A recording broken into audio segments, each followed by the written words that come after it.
On a retrouvé des chaussures qui correspondent aux baskets qui étaient portées par Victorine au moment de sa disparition, ainsi qu'un sac à main et un masque chirurgical. Le chien a donc continué à remonter le cours d'eau et nous trouvons un petit peu plus haut sur le ruisseau un corps.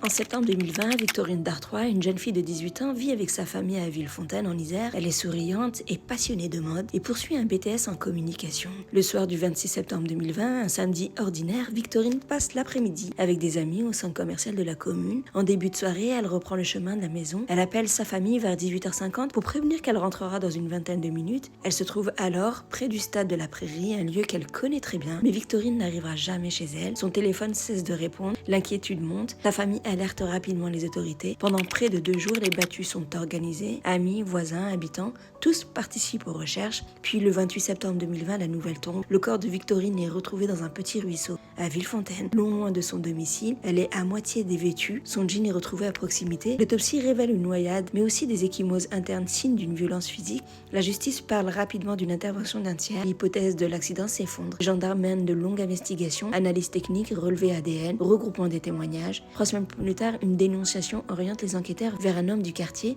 un certain Ludovic Bertin, âgé de 25 ans. Il est interpellé le 12 octobre 2020. Il vit à Villefontaine, a déjà un casier judiciaire pour violence, délit routier, trafic de stupéfiants et autres. Mise en garde à vue, il finit par reconnaître son application. Selon ses propos, il aurait croisé Victorine par hasard. Une altercation aurait éclaté, il l'aurait poussée, frappée, puis elle serait tombée dans le ruisseau. Mais les enquêteurs, eux, révèlent des indices laissant penser à une tentative d'agression sexuelle, comme par exemple les vêtements partiellement retirés et la scène du crime. En ce qui concerne le procès, après 4 années d'instruction, l'affaire est renvoyée devant la cour d'assises de l'Isère.